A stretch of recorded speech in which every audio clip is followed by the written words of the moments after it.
Você já sentiu que algo terrível estava prestes a acontecer, mas foi incapaz de parar? Essas palavras ecoaram na minha mente enquanto olho para trás, para os eventos daquela fatídica semana, agora, tantos anos depois. Sento aqui com você, Clara, tentando encontrar palavras que façam jus ao horror que vivi. Lucas, meu amigo mais próximo, sempre teve um talento especial para transformar o mundano. Ele era o tipo de pessoa que podia te convencer a escalar uma montanha só para ver o nascer do sol, mesmo que a montanha fosse cercada por histórias de desaparecimentos e assombrações. Quando ele surgiu com a ideia de acampar no Pico Sombrio, o tom de empolgação em sua voz era quase hipnótico. É uma lenda, Guilherme. Uma oportunidade única. Ninguém mais vai querer ir por causa das histórias de fantasmas. Pense no silêncio, nas estrelas, na liberdade. Ele riu, como se estivesse desafiando algo invisível. Eu hesitei. E se houver uma razão para ninguém ir lá, Lucas? Nem todas as histórias são inventadas. Mas como sempre, ele venceu. E talvez eu soubesse, mesmo naquela época, que havia algo errado em nossa decisão. O convite para o Pico Sombrio foi aceito. E o destino começou a girar suas engrenagens. Chegamos à pequena vila na base do pico numa manhã cinzenta.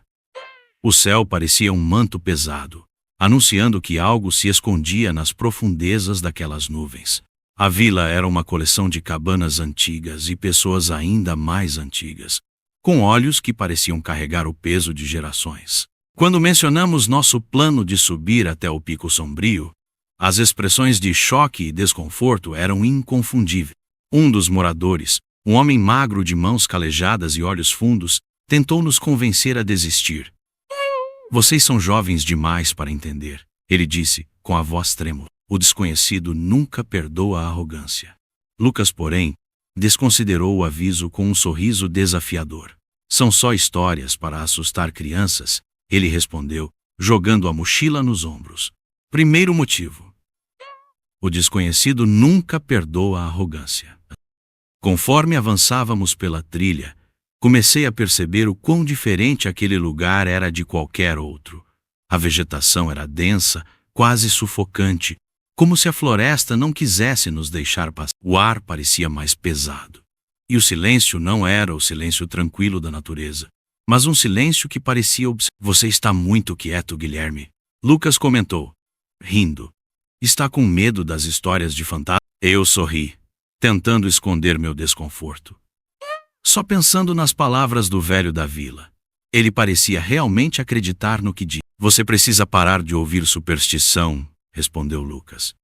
Mas até ele parecia um pouco desconfortável enquanto a trilha ficava cada vez mais escura, apesar de ainda ser cedo. Naquela noite, montamos acampamento em um pequeno claro. As árvores ao redor eram tão altas e próximas que pareciam um muro natural, bloqueando qualquer luz que não fosse a de nossas lâmpadas. O crepitar do fogo que fizemos era a única coisa que quebrava o silêncio. Enquanto os outros dormiam, eu fiquei acordado, sentindo algo que não conseguia descrever. Não era medo exatamente, mas uma sensação de que algo estava nos observando, algo que não deveria estar. E foi então que percebi.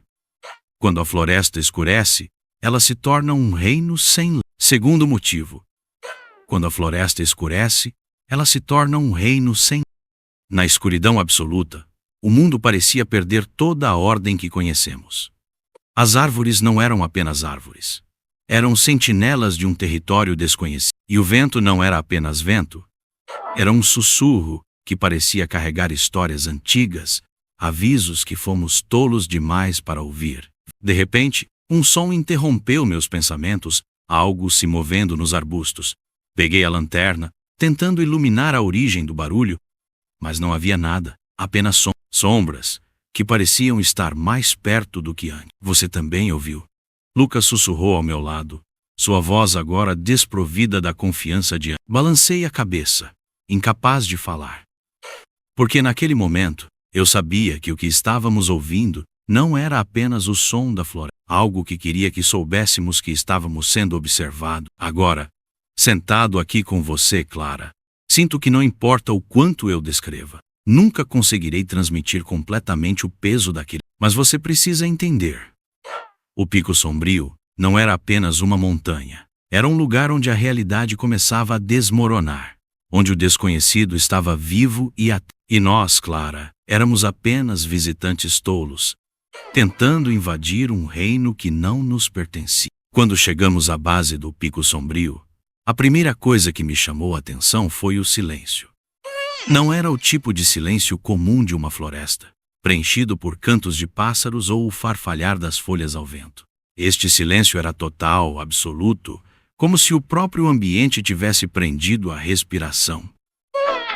É estranho, não é? Lucas comentou, parando para olhar ao redor. Ele tentava soar descontraído, mas eu percebia a tensão em sua voz. Mariana, outra integrante do grupo, respondeu com um riso nervoso. Talvez seja só impressão. Estamos longe de tudo. É normal, não é? Não, não era normal. Eu sabia disso, embora não tivesse coragem de dizer. Tudo parecia errado. O ar era mais pesado, quase sufocante, e havia uma energia no ambiente que fazia os pelos da minha nuca se eriçarem. Não demorou muito para os primeiros sinais de algo sinistro aparecer. Enquanto avançávamos pela trilha, começamos a notar símbolos estranhos esculpidos nas árvores. Eles pareciam velhos, desgastados pelo tempo, mas ainda nítidos o suficiente para provocar inquietação. Círculos entrelaçados, formas geométricas impossíveis, e algo que se assemelhava a olhos, muitos olhos, nos observando. O que é isso? Mariana perguntou, parando para examinar um dos símbolos. Lucas deu de ombros, tentando mascarar sua inquietação com indiferença. Provavelmente marcas de caçadores ou algo assim. Mas eu sabia que ele estava errado. Havia algo deliberado e profundamente inquietante naqueles desenhos. Era como se cada símbolo estivesse ali para marcar território, para advertir. À medida que o sol começava a se pôr, o desconforto se transformou em algo mais profundo. A luz do dia, embora fraca, parecia ser uma proteção. Agora, à medida que a escuridão se aproximava, senti que estávamos entrando em um território que não nos pertencia. Foi então que percebi o terceiro motivo. O silêncio absoluto é o prelúdio do... O silêncio da floresta não era natural. Era um aviso, um alerta para os tolos que ousassem entrar onde não deveriam. Naquele momento, fiquei ainda mais consciente do quão isolados. Não havia sinal de celular, e a vila já estava a horas de distância. Se algo acontecesse, não teríamos para onde correr. Quando a noite finalmente caiu, a floresta pareceu mudar. As sombras ficaram mais densas, mais opressivas. O fogo que fizemos parecia pequeno e frágil diante da vastidão escura que nos cercava. E foi então que notamos algo estranho. Olhos brilhantes observando a distância. Vocês estão vendo aquilo? Perguntei, apontando para os arbustos. Lucas virou rapidamente a cabeça na direção que indiquei, mas os olhos já haviam desaparecido. Você está imaginando coisas, ele disse, mas sua voz soava menos confiante agora. Mariana segurou minha mão. E se não estivermos sozinhos aqui? A quarta razão veio como uma certeza gelada. A escuridão não está vazia. Ela guarda olhos que observam. Naquela noite mal consegui dormir. Cada som, por menor que fosse, me fazia saltar. Havia passos ao redor do acampamento, lentos e calculados, como se algo estivesse circulando nos estudantes. Quando peguei minha lanterna e a apontei para a escuridão, não havia nada lá. Apenas árvores e sombra, mas eu sabia que algo estava ali. E então, Clara, o pensamento que mais me aterrorizava naquela noite veio à tona. Não estávamos sendo apenas observados. Estávamos sendo avaliados. Algo naquela floresta queria saber quem éramos, o que fazíamos ali.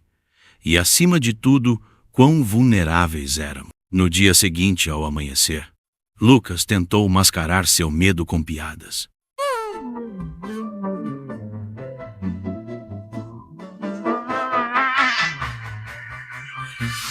Bom, sobrevivemos a primeira noite. Talvez os fantasmas estejam de fora. Ninguém riu. Todos sabíamos que aquela noite era apenas o começo. Quando chegamos à base do Pico Sombrio, a primeira coisa que me chamou a atenção foi o silêncio. Não era o tipo de silêncio comum de uma floresta, preenchido por cantos de pássaros ou o farfalhar das folhas ao vento. Este silêncio era total, absoluto, como se o próprio ambiente tivesse prendido a respiração. É estranho, não é? Lucas comentou, parando para olhar ao redor. Ele tentava soar descontraído, mas eu percebia a tensão em sua voz. Mariana, outra integrante do grupo, respondeu com um riso nervoso. Talvez seja só impressão. Estamos longe de tudo. É normal, não é? Não, não era normal. Eu sabia disso, embora não tivesse coragem de dizer. Tudo parecia errado. O ar era mais pesado, quase sufocante, e havia uma energia no ambiente que fazia os pelos da minha nuca se eriçarem. Não demorou muito para os primeiros sinais de algo sinistro aparecerem. Enquanto avançávamos pela trilha, começamos a notar símbolos estranhos esculpidos nas árvores. Eles pareciam velhos, desgastados pelo tempo, mas ainda nítidos o suficiente para provocar inquietação. Círculos entrelaçados, formas geométricas impossíveis, e algo que se assemelhava a olhos, muitos olhos, nos observando. O que é isso? Mariana perguntou, parando para examinar um dos símbolos. Lucas deu de ombros, tentando mascarar sua inquietação com indiferença. Provavelmente marcas de caçadores ou algo assim, mas eu sabia que ele estava errado. Havia algo deliberado e profundamente inquietante naqueles desenhos. Era como se cada símbolo estivesse ali para marcar território, para advertir. À medida que o sol começava a se pôr, o desconforto se transformou em algo mais profundo. A luz do dia, embora fraca, parecia ser uma proteção. Agora, à medida que a escuridão se aproximava, senti que estávamos entrando em um território que não nos pertencia. Foi então que percebi o terceiro motivo. O silêncio absoluto é o prelúdio do perigo. O silêncio da floresta não era natural.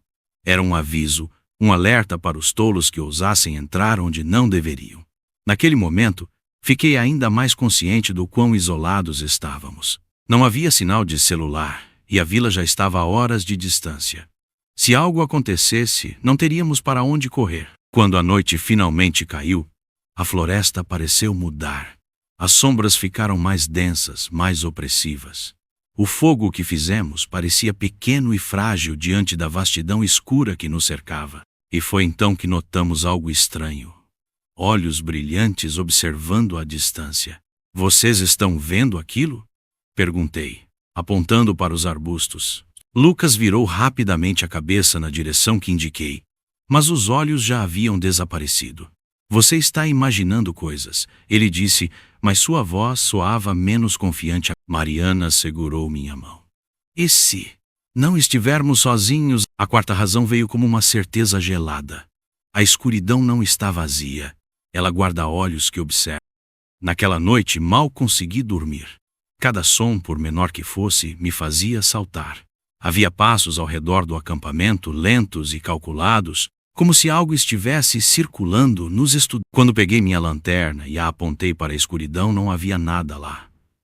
Apenas árvores e som, mas eu sabia que algo estava ali. E então, Clara, o pensamento que mais me aterrorizava naquela noite veio à tona.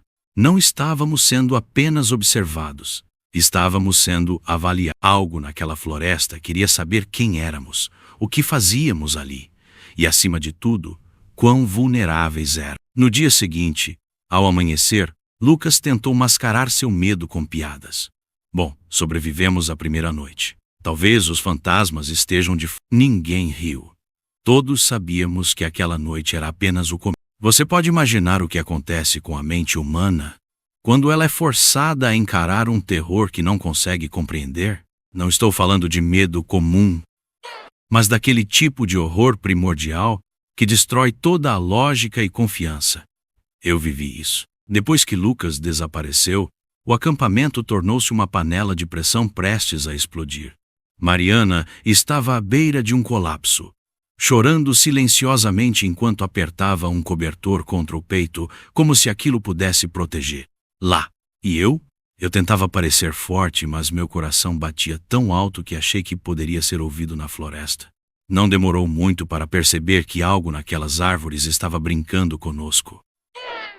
Os sons continuavam, cada vez mais próximos e mais estranhos. Às vezes, eram estalidos agudos, como unhas arranhando madeira. Outras vezes, eram risos abafados que vinham de todos os lados. E foi nesse caos que tudo começou a ruir. Lucas voltou ao acampamento ao amanhecer, mas não era mais o mesmo. Seus olhos estavam fundos e vidrados, como se ele tivesse visto algo que sua mente não conseguiu processar. Eles estão nos observando. Ele sussurrou. Estão em todos os lugares.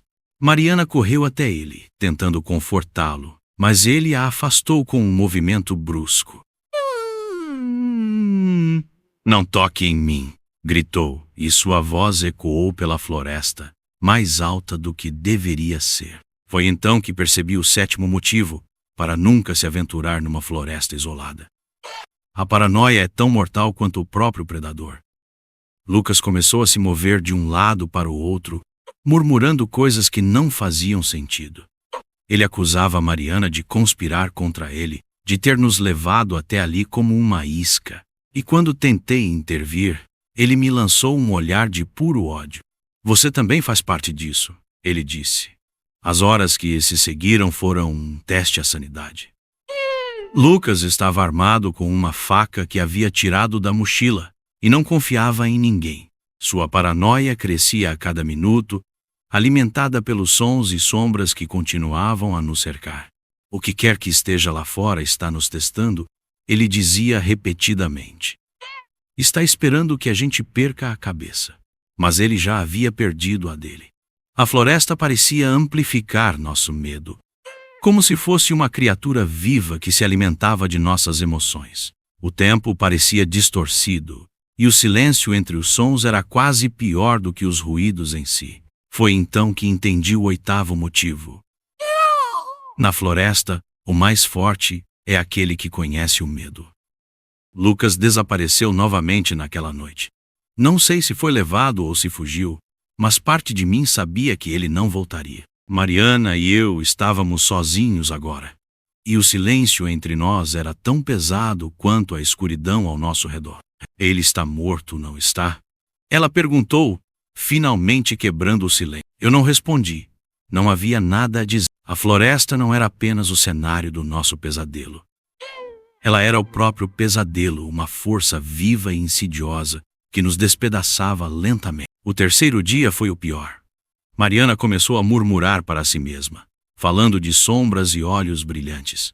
Eles estão vindo para nós, ela dizia. Não podemos lutar contra eles. Eu sabia que estava perdendo a batalha pela sanidade.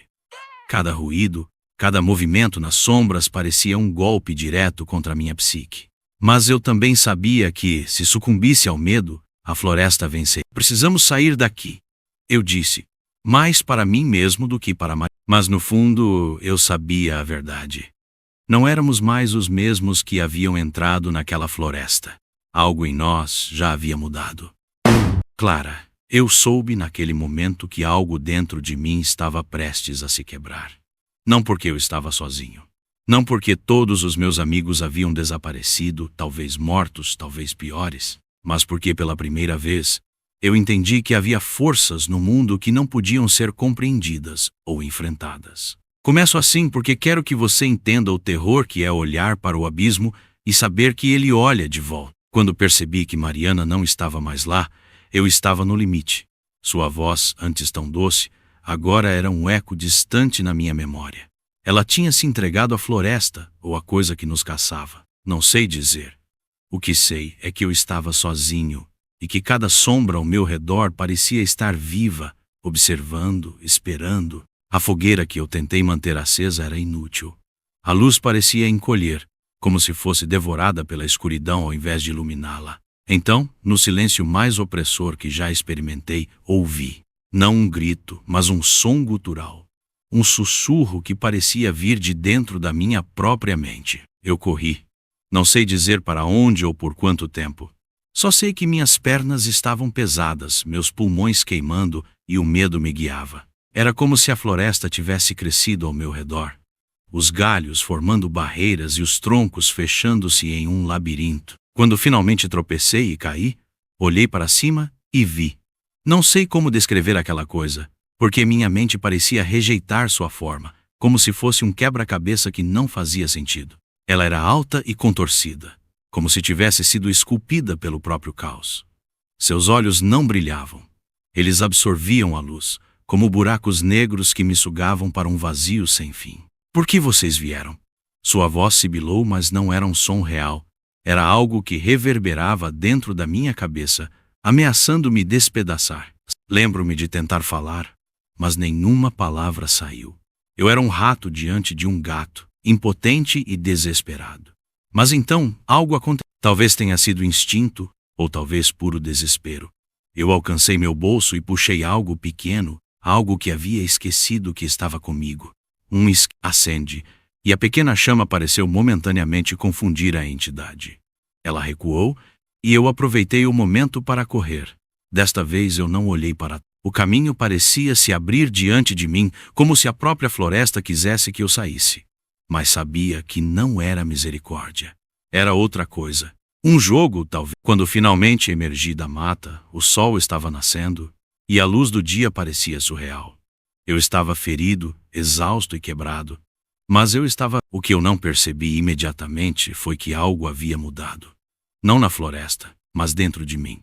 Eu não era o mesmo Guilherme que havia entrado naquele lugar. Algo tinha vindo comigo. Não era tangível, mas era real. Este é o 9º motivo. Você nunca sai de uma floresta dessa sem levar algo com você. E aqui está o 10º, Clara. Às vezes, sobreviver não é o final feliz que você imagina. Quando terminei de contar minha história, Clara estava pálida. Ela tentou sorrir, mas seus olhos mostravam que algo dentro dela havia mudado. Talvez porque ela acreditava, talvez porque, no fundo, ela também sentia que algo estava diferente. Eu carrego essas memórias como cicatrizes invisíveis. E todas as noites, quando os sons da cidade diminuem e o silêncio toma conta, ouço um sussurro ao longe, vindo de um lugar que nunca poderei esquecer. Você voltou para casa, mas nós ainda estamos